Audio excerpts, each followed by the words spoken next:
大家好，我是克劳斯。最近中国特斯拉展会上遭遇消费者维权的事情闹得沸沸扬扬。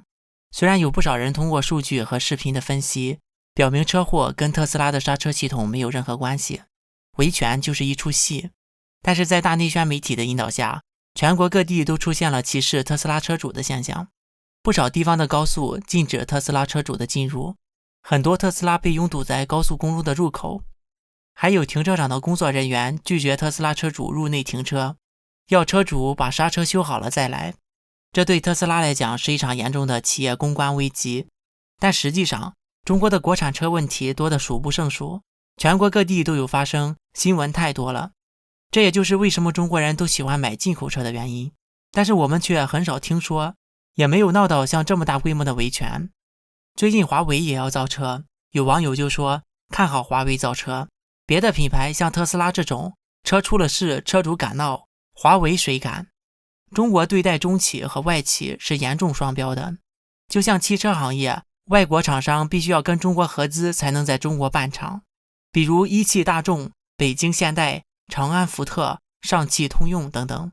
合资一段时间之后，这些中国车厂慢慢的就开始生产自己的国产车了，而中国到国外办厂就没有任何限制，稍微遇到一点点不公平就说他们辱华，呼吁全面抵制。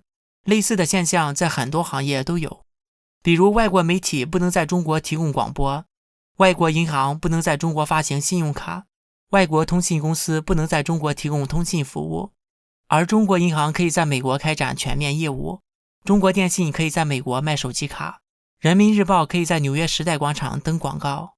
更讽刺的是，在 YouTube 上还有 CCTV 的官方频道。中共掌握着14亿人口的巨大市场，有各种对外企不公平的政策，但很多企业不得不低头。国际社会长期指责中国不公平贸易，不完全开放市场，不遵守 WTO 规则，这也就是美国和中国打贸易战的原因之一。中国的双标是体现在国家层面的，我不吃你那一套，但是你得吃我这一套。还有比这贸易政策更为直观的，比如在今年的中美高峰会上，中国的外事办主任杨洁篪对美国说，美国好不好要全世界人民说了算。而以前中国外交部长王毅说过，中国好不好只有中国人民说了算。如果这么说的话，美国好不好需要全世界做裁判，而中国好不好中国自己就可以做裁判。这双标的也太明显了吧。不管是对于国家还是对于个人，双标的产生的原因是来自于趋利避害的利己主义，以不同的标准衡量自己和他人，严于律人，宽以待己，从而将事件导向于有利于自己的一方。比如中英两国在香港主权回归之前签署中英联合声明，保证双方都不干涉香港的高度自治。2017年，英国谴责中国违反中英联合声明，而中国外交部发言称，中英联合声明已经是历史文件，不具备现实意义，已经失效了。但是到了2年后的2019年，英国为香港人发护照提供避难的时候，中国外交部又谴责英国违反了中英联合声明。这个在联合国备案的两国声明，中国违反可以，但英国违反不行。中国政府完全是以利己主义为核心，不顾什么绅士风度，还是契约精神，还是国际规则，只要对自己有利，其他的通通都不重要。中共在国际舞台上公然的双标，无异于光着屁股的小丑。其实中共的双标是贯穿始终的。中国改革开放靠西方资金和科技发展起来了，就说是党的功劳，要时刻不忘党恩。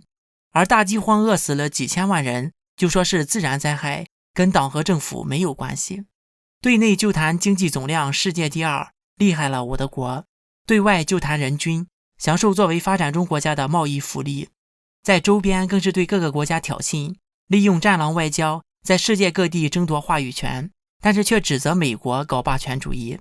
中国可以大肆的宣传外国的社会问题，不是干涉内政，但是外国要评论中国的社会问题，那就是干涉了中国内政。还有，我可以禁止你的谷歌、推特、脸书等上千个网站和平台，但是你不可以禁止我的抖音。中共在国际上执行双标，在国内就更是如此了。基本上可以说是中共一个标准，人民一个标准。最明显的就是中国的特供制度，官员享受特殊的食品供应，还有高干病房、高干退休所。完全免费享受特供的高档服务。前段时间，原上海市长突发疾病，送到医院的时候没有带高干的红卡，医院也没有认出他来，只能享受普通患者的待遇。最后因诊疗不及时，享年68岁。网友评论说，他享受了一次普通老百姓的就医待遇和悲惨的结局。另外还有高干子女有高校保送的名额，就像包子弟，小学毕业后直接保送清华读博士。还有更多只许州官放火，不许百姓点灯的事。中共如此的双标，那么作为喝党妈奶长大的小粉红就更是如此了。他们自己信仰来自西方，却被西方摒弃的马列主义，不是崇洋媚外。而当你崇尚现代西方的民主和自由的时候，就是崇洋媚外。他们的党妈破坏中国的传统文化，不是数典忘祖。